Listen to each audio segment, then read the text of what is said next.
Are we live? Is this thing on? All right. Ladies and gentlemen, welcome to the first episode of 2020 Extended Sketchy Ideas, powered by Cream City Marketing and Spirity. I am one of your co-hosts, Michael Rampola. I'm Brad James. And today we are exploring why your New Year's resolutions don't work, won't work, shouldn't work, can't work. Don't bother. It's all your fault. It's all your fault. You should just crawl back into bed and wait another couple months for things to get better. Now we're having fun with you. Listen, on today's Sketchy Ideas, we wanted to explore the often optimistic but fraught with peril world of New Year's resolutions.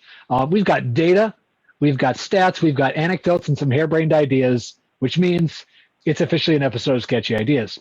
Brad, along with a dash of technical issues.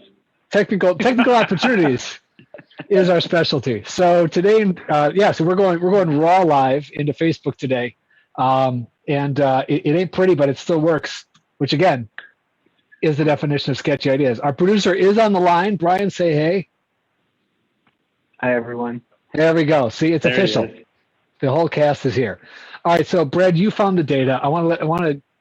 You were excited by the data because it backed up this conversation that we've been having. Do you want to talk a little bit about it? Yeah, I mean, it was the end of the year, and there were a whole bunch of posts happening right before January 1st, right? Because everybody was looking forward to 2021 and how great it was, and how they were going to create resolutions because it's 2021. We're going to throw 2020 in the trash, all that good stuff, and ended up finding all of these stats, and they're actually very current on why New Year's resolutions don't work. They just don't work for most people, right? If you're one of the few, good for you. But according to these stats, it's 74% of adults in America determine every year they're going to make themselves better. They're going to make a lifestyle change. They're going to do something the next year. And they do it in good spirit and good effort. The challenge is this: of those 141 adult Americans that go through their New Year's resolutions, most of them don't work, right? And I'm looking for the stat here, right? Failure rate. There it is. Excuse for failed New Year's resolutions. All right. Basically, half of both men and women think they're lacking the willpower, right? It's all about willpower. So if they're lacking the willpower and they're setting resolutions, of course, it's not going to work. Because when you talk about resolutions in themselves are this huge, like, behead for the next year. That's 365 days that people are saying, I'm going to make sure by the end of the 365 days or all 365 days, I'm going to ensure and validate that I do this all the time, or I do this once, or I hit this milestone, or I do all this stuff.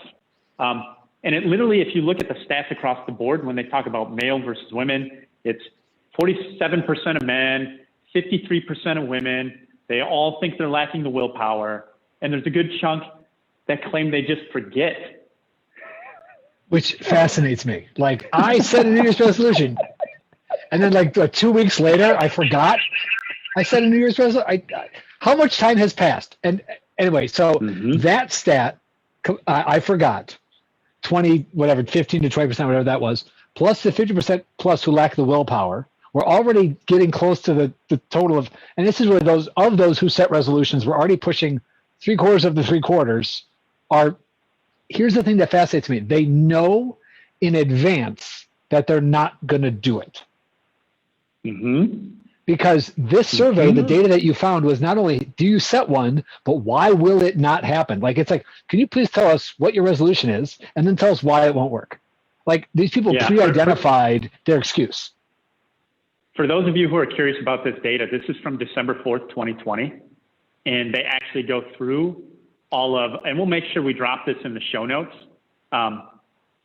But the writer actually goes through her research methodology and how she figures out this data and everything. It's but robust. I thought it was pretty, I was like, this They're actually claiming how they did it too, which is why I was like, okay, cool. We've got some actual data that somebody actually tested and built a survey and did all the stuff that they needed to do, and then normalized it out across the population, figured out the math, did all of this stuff. They even broke it out by generations. Which I love that there's a generations callback. Yep. Yep.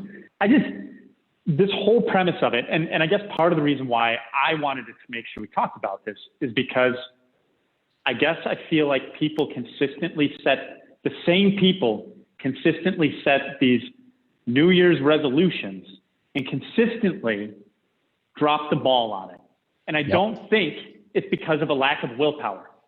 I do not believe it is a lack of willpower. Herring. That is a red herring. I agree. Framing it in the right perspective. And if we just boiled it down and backed it up that way, we would begin to look at it if we changed the perspective or changed how we described what we were going to do, or changed maybe the deliverable. Maybe it's not the deliverable. Maybe it's the action. Maybe it's the behavior. Maybe it's the habits. It's all of those different things that I know, Michael, you work a lot with. And I was like, hey, I work a lot from the business end, and you're doing a lot of work with employees, entrepreneurs, staff in the mental aspect of it, just in helping them navigate their brain. Yep. Which literally is just the reframe. And for most people, what they end up doing is they end up hitting this wall over and over and over again. And that's where the lack of willpower comes in, which is why I believe the stats, because these are the same people who make it every single year, and they don't know why it doesn't work. And so the only thing they can say is that it's my fault. I just don't have the willpower. I don't have the strength and resiliency. And I don't think that's really what the case is. What I think the case is they're not framing it in the right perspective based on the best way they work. I agree with and will second your premise and framework there. I think you're right. I think it's a lack of, so I don't think people lack the willpower on the resolution. People are great at goal setting. People are great at, I set the goal. They're also great at effort. The people will set a goal and work really hard towards it. But the problem is the gap is actually what happens in the middle. The lack of willpower is actually a lack of discipline to plan. It's a good goal. There's a lot of effort, but all I'm doing is putting effort in towards the goal. And there's somewhere in the middle where I'm not actually planning. And we find this, the number one deficiency of leaders is a lack of planning. It's not lack of vision, goal, effort, aspiration, hard work. It's a lack of planning. And that lack of planning, and that's the willpower. It's probably not a lack of planning, even in the sense of putting together the tasks to get there, but putting together how to judge for the consistent variables that are going to come in. Yep. I would imagine. Yes. Like, hey, when I buy a new car, if it's going to be used, I should probably plan to budget for maintenance every month. And then people buy a car and they wonder why they can't afford an oil change every 3,000 miles. And that's $50, $60. And they're going, I don't have the money for it. And you're like, well, did you plan for it? Well, no, I planned to budget for the car. Well, when you plan for the budget for the car, you got to do maintenance, insurance, all the stuff that go, tires every however many miles, right? Like, yeah, those are the things that I think people forget about, because they see one thing and they go, I just got to do this one thing. All I got to do is I just need to, and then they don't know what's really holding them back. Yeah. And then that's scary to try and uncover it. Well, and that's the other part is like, if I already know I'm going to fail, but I'm not going any farther than that, I'm not exploring the reasons behind it and pre-addressing or maybe trying something different, then I'm basically saying my resolution for this year is to fail at my resolutions. Like what?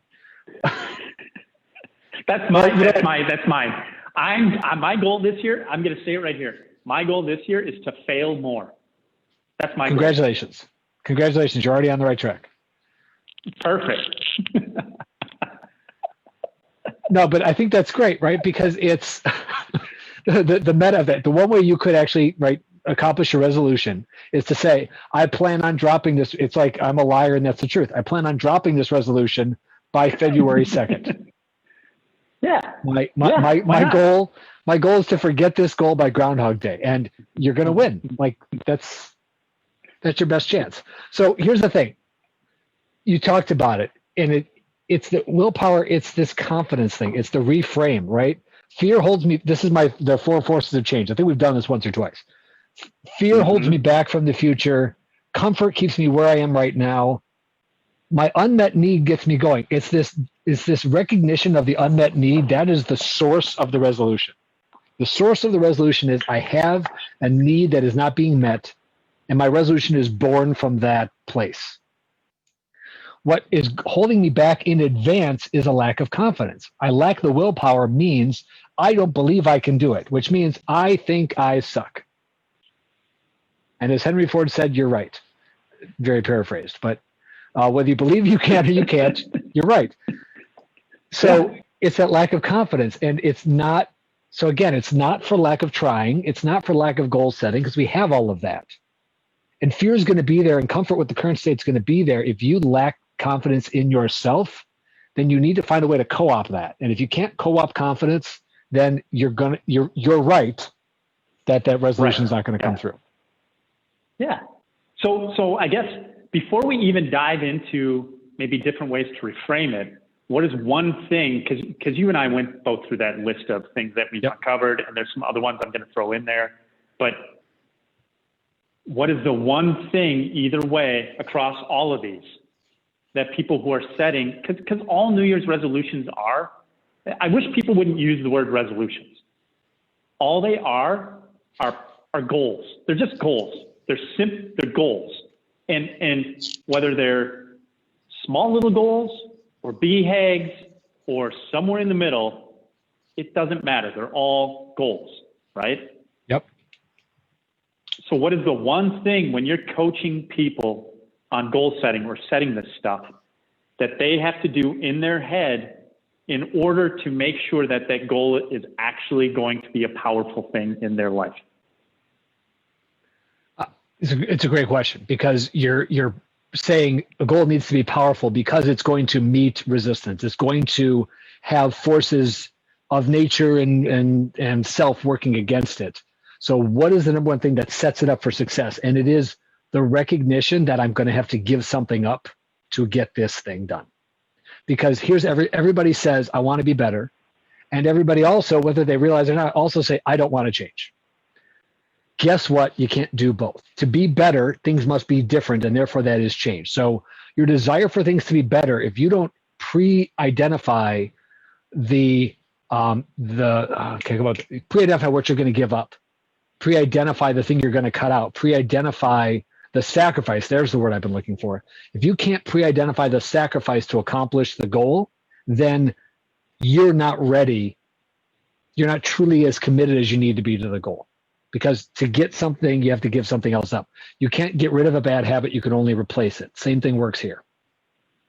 Right. So I hope if you're listening to this, you heard exactly what Michael's trying to say, is that it comes down to, in order to give something, you have to give something, right? It's the law of energy. It's natural science. It's nature. It's anything. If you want to grow, you can't sit on the couch and cry about it. You got to actively make the choice and go do something. So you give up sitting on the couch. You move from a sedentary position to a place of action.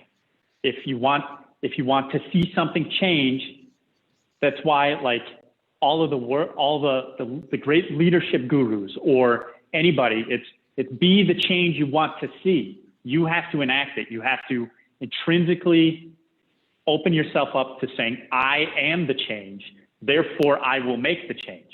But if you don't do that, you become the lazy person who sits at home and just cries about stuff and trolls everybody on the internet.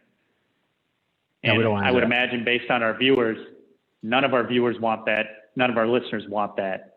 So if you do, this might not be the right show for you. Just saying.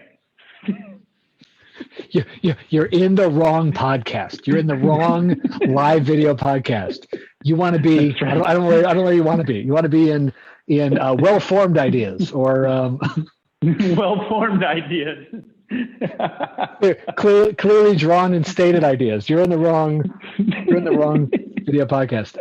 So I love, dude, we're dropping in physics here. Law of conservation of energy. Nice job. Yeah. It is. You're giving up A to get B. You cannot create nor destroy energy. Same for matter. They're the same thing, by the way. See Einstein. Therefore, in order to achieve X, you have to give up Y, whatever that is. If you can't preset that sacrifice, you're not committed. Commitment, sacrifice, those two things have to go together. Yep. Yeah. They have to go together. So, so that's number one. I guess your question was, what's number one? And I think the way to get that confidence is the number two. And what I mean by that is, and we've talked maybe I think a little bit about this, process confidence and personal confidence. There's two kinds. And if you're currently lacking in personal confidence, i.e., you believe your resolution is going to fail for lack of willpower, then what you need is process confidence, which is planning. If you know I'm not going to get this done, then you need to put in place a plan that prevents you from sabotaging yourself.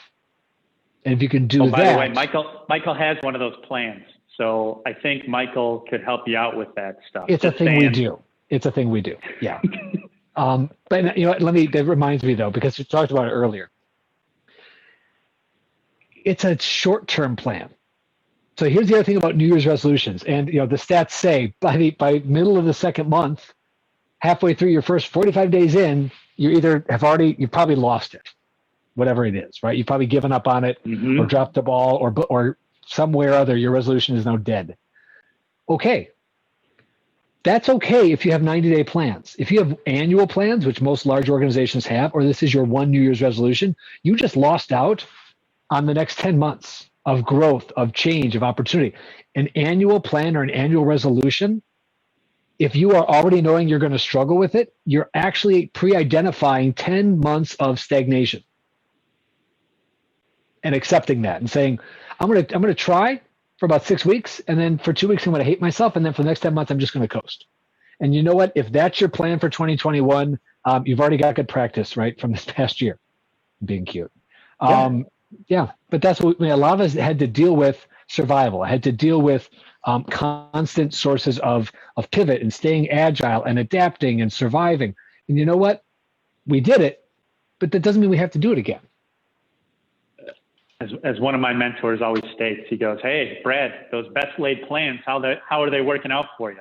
And I always have to like put my head down a little bit and go, well, you know, didn't really work here. And he laughs at me and he goes, "Hey, but the thing is you're still moving forward."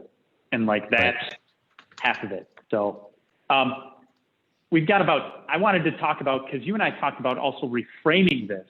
Yes. Not just focusing on that one thing. So maybe instead of calling it a resolution, there's a handful of different ways that you could redefine it, because I think a lot of it, and you and I have talked about this, is labeling stuff.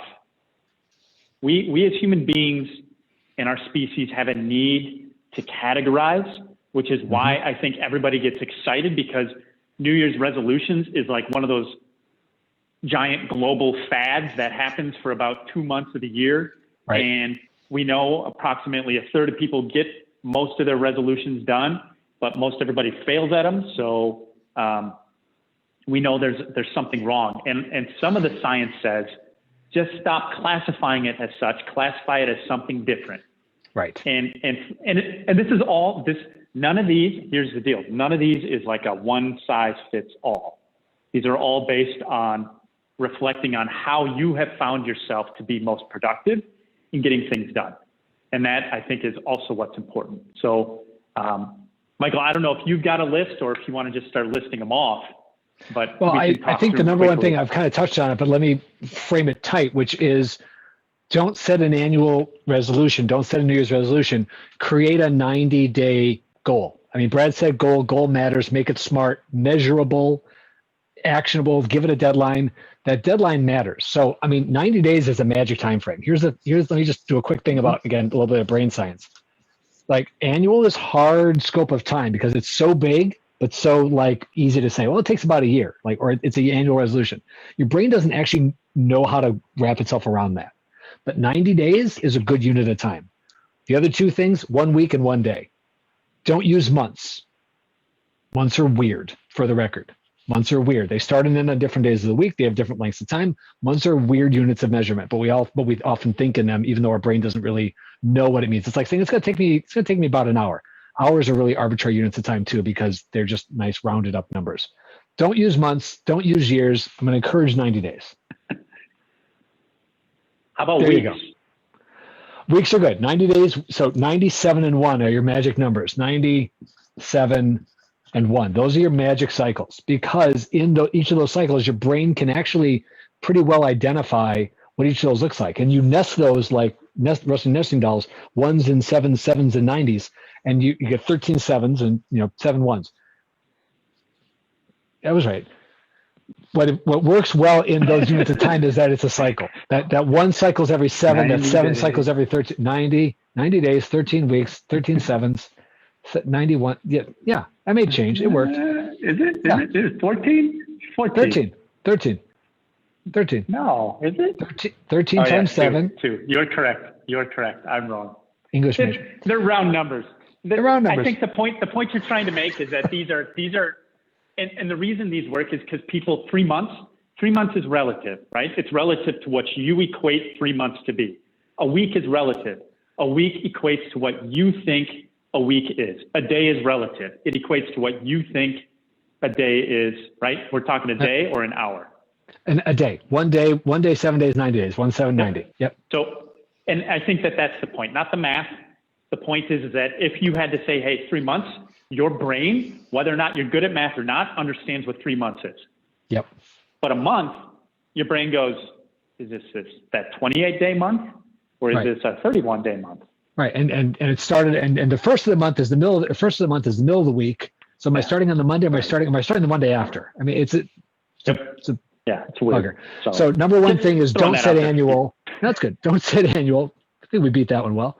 Don't set annual, set 90s, set 7s, set 1s, but those 7s and those 1s are in service of your 90-day. You get to set 4 of those now. You get 4 cycles a year, and you get to learn.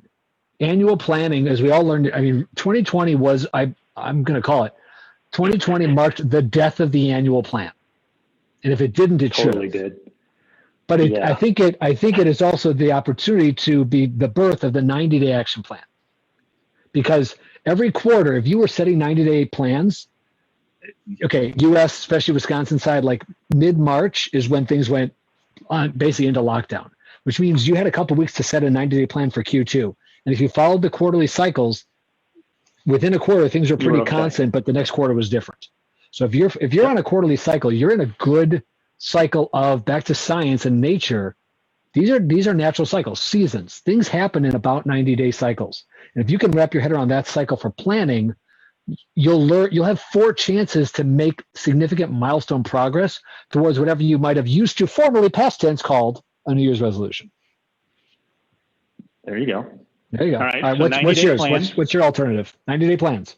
I'm a big fan of lists, whether it's a bucket list, a dream list. A lot of people are trained to think in lists, and if a list is way easier to get done than something called a resolution. I like that. Just from the way I'm calling it a list, and that's really critical, I think, to making sure people understand. Hey, this is doable, right? Every time you wake up, you probably got a list of things to do, and you just gradually knock things off that list.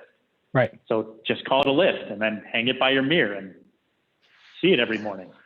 I think that's good. And I'm going to add to that your list will benefit from categories or filters or something, because the never-ending running to-do list just becomes a long list, and you're making a list for a list's sake. But if you can prioritize that or put it in different domains or different, again, I'm going to do that this quarter, save that for next quarter. That's a maybe someday kind of thing.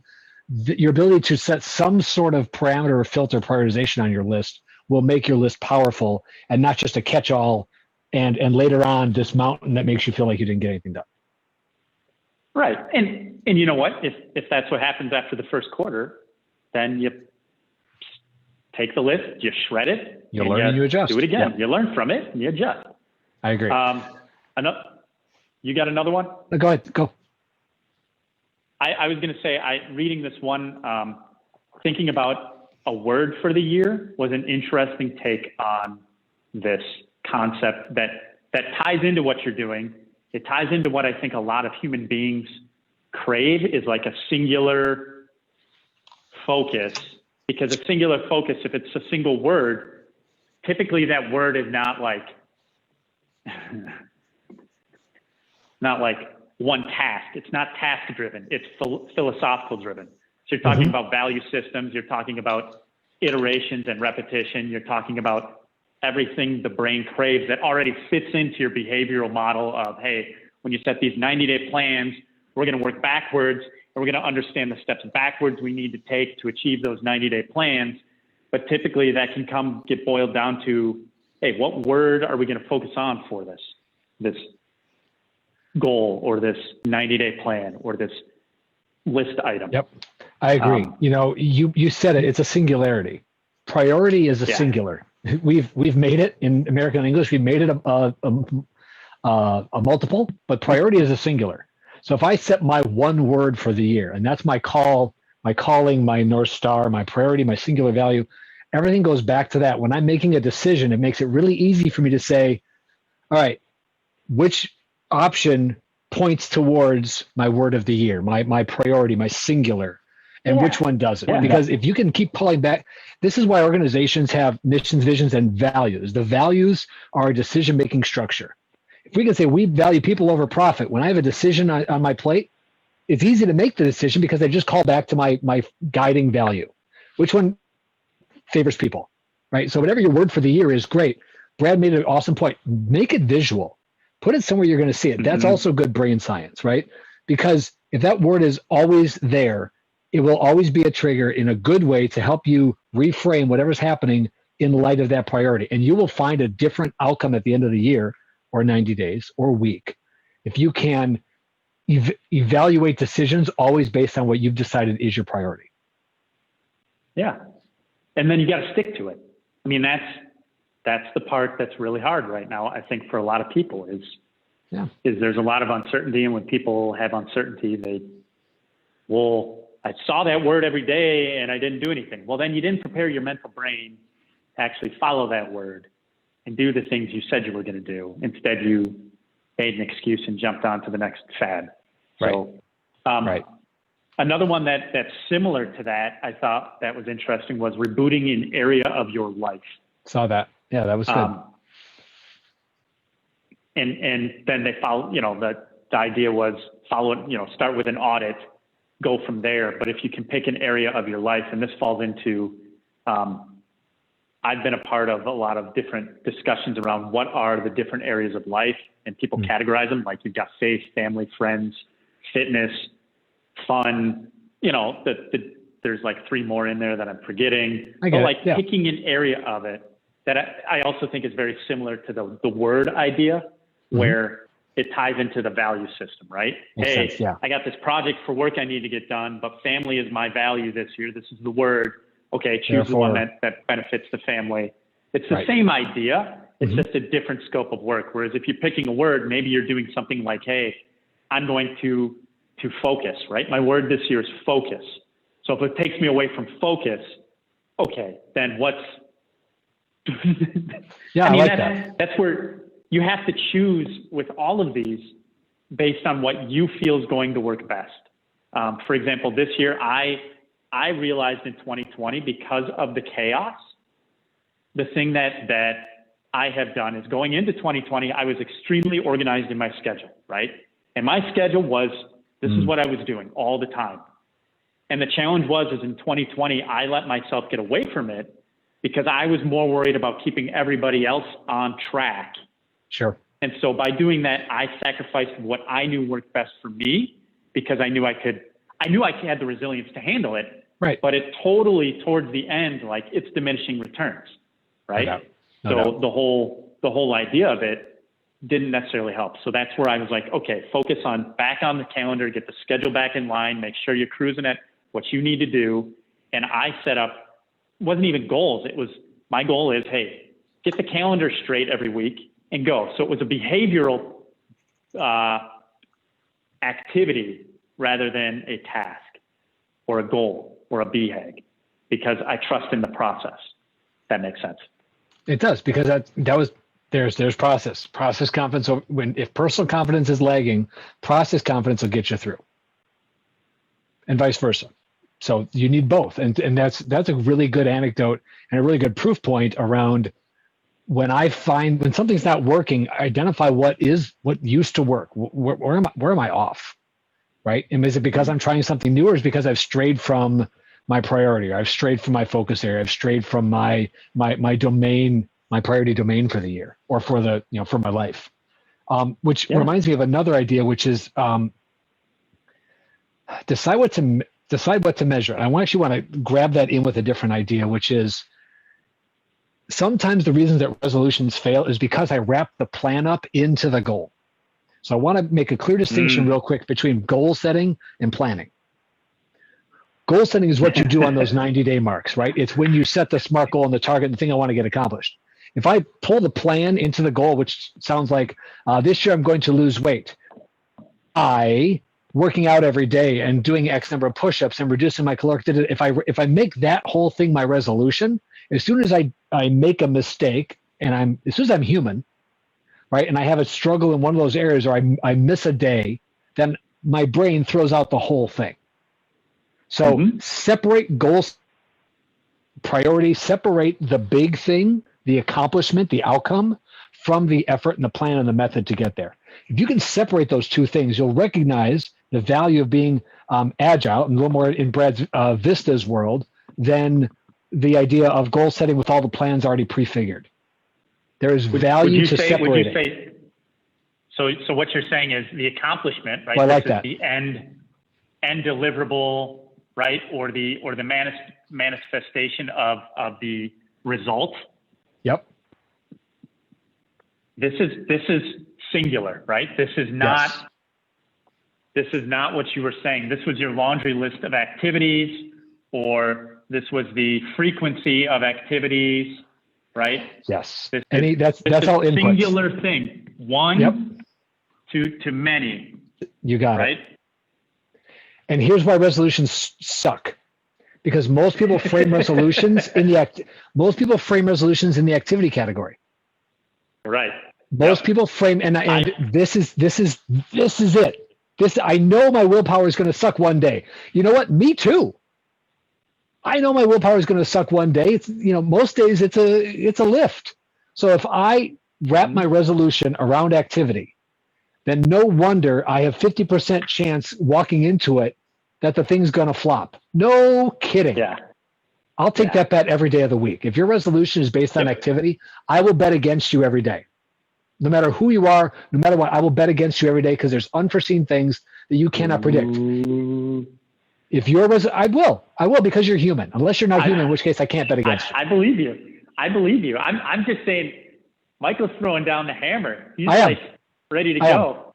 Anybody who wants to chime in on that, I guarantee Michael will win. Let me put this out there. I will absolutely put this out there. And I know we're whatever days in, but whatever day you decide to start, all right. I'll go annual because we're doing resolutions. I just realized I might have, I want to raise the bar too high, but because human and because life, if you're based on a frequency, a repetition of an activity instead of an outcome, then your resolution is destined to fail. However, if you recognize that you are human and that life, then therefore, if your resolution is based on outcomes, you understand that you might need to adjust your approach to get to that outcome. Because walking into 2020, if any of your resolutions were based on day-to-day activities, and you did not predict COVID, and if you did predict COVID, we need to talk offline. But if you did not predict the world we all lived through, then there's no way. And you know what? Something else is going to happen. I'm not making a dire prediction, but something else unforeseen is going to happen. That's the definition of unforeseen. And therefore, something's going to prevent you from doing it. And it's going to be honest, and it's going to be true, and it's going to be based on your real priorities. And you're going to say, I had a fire to fight. I'm going to say, good, you probably fought the right fire. And that's okay because you're going to tomorrow get back on track and adjust for your goal. If your resolution is based on inputs instead of outputs, you're not thinking about priorities. You're thinking about setting yourself up for an unrealistic expectation. Mm-hmm.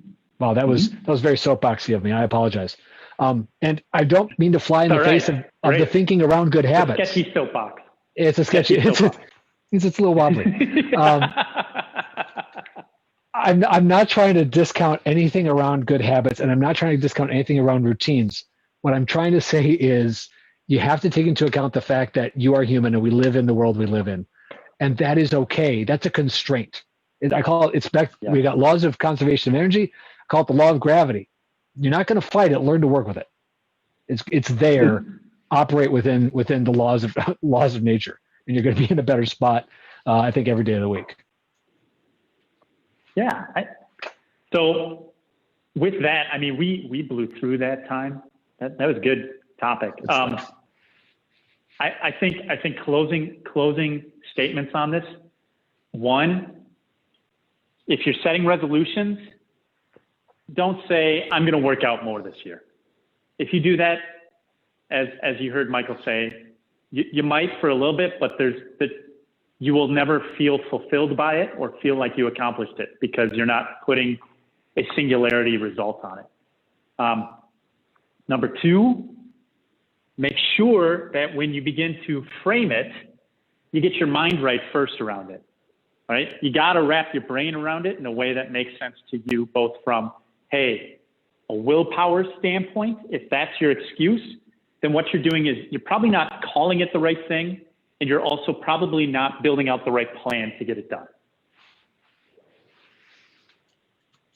And then three, again, double down on it and make sure that, I don't know why I'm doubling down on this. Don't do activities. What is the end goal? And minimize like what you're going to do every quarter if you're going to do it, or pick a word or pick something and then measure against it. Like measure it. If your area of life is family and you're going to consistently, that's going to be your value system. What does it mean? Like, is it, you can qualify the measurable, right? Since we're dealing with, for example, if it's improving your relationship with your wife, your girlfriend, your kid, your daughter, whatever, your dog, great. What does that mean? What are you going to feel at the end? What do you want to feel? Define it, describe it in depth, right? It's an end deliverable.